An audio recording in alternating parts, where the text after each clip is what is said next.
Hello student, इस video में मैं आपको हिंदी शिक्षण का एक इम्पॉर्टेंट टॉपिक भाषाई कौशल पढ़ाने जा रही हूँ।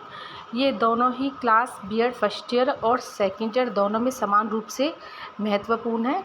तो पढ़ते हैं भाषाई कौशल। भाषाई कौशल वे क्षमताएं हैं जिनके माध्यम से व्यक्ति भाषा का प्रभावी ढंग से प्रयोग करता है।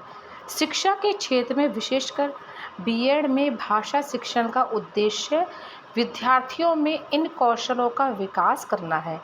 हिंदी के प्रमुख 4 भाषाई कौशल निम्न हैं। इसमें फर्स्ट है श्रवण कौशल यानी लिसनिंग स्किल। श्रवण कौशल का अर्थ है ध्यान पूर्वक सुनकर अर्थ को समझना। यह भाषा सीखने का प्रथम और आधारभूत कौशल है।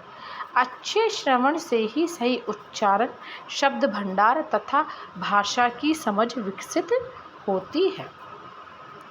अब देखते हैं दूसरा कौशल है वाचन कौशल, रीडिंग स्किल। वाचन कौशल का अर्थ है लिखित सामग्री को पढ़कर उसका सही अर्थ ग्रहण करना। इसके माध्यम से ज्ञान, शब्द संपदा यानी शब्द भंडार, विचार शक्ति तथा समझने की क्षमता का विकास होता है।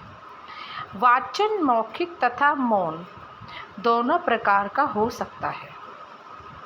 तीसरा है लिखित अभिव्यक्ति या स्पीकिंग स्किल।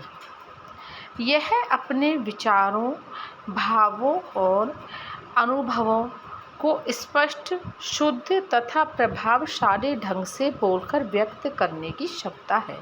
इस कौशल के विकास से आत्मविश्वास, संप्रेषण क्षमता और सामाजिक व्यवहार में सुधार होता है। अब चौथा कौशल लेखन कौशल यानी राइटिंग स्किल।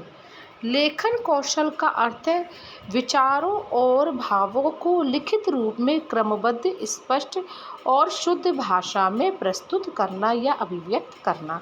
यह भाषा का सबसे जटिल कौशल माना जाता है। इसकी विकास से रचनात्मकता, तार्किक सोच तथा अभिव्यक्ति की क्षमता बढ़ती है।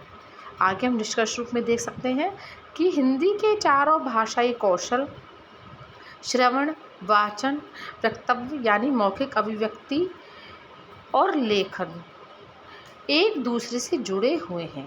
इनका संतुलित विकास ही प्रभावी भाषा अधिगम का आधार है। इसलिए हिंदी शिक्षण में इन सभी कौशलों के विकास पर समान रूप से ध्यान देना आवश्यक है। Thank you.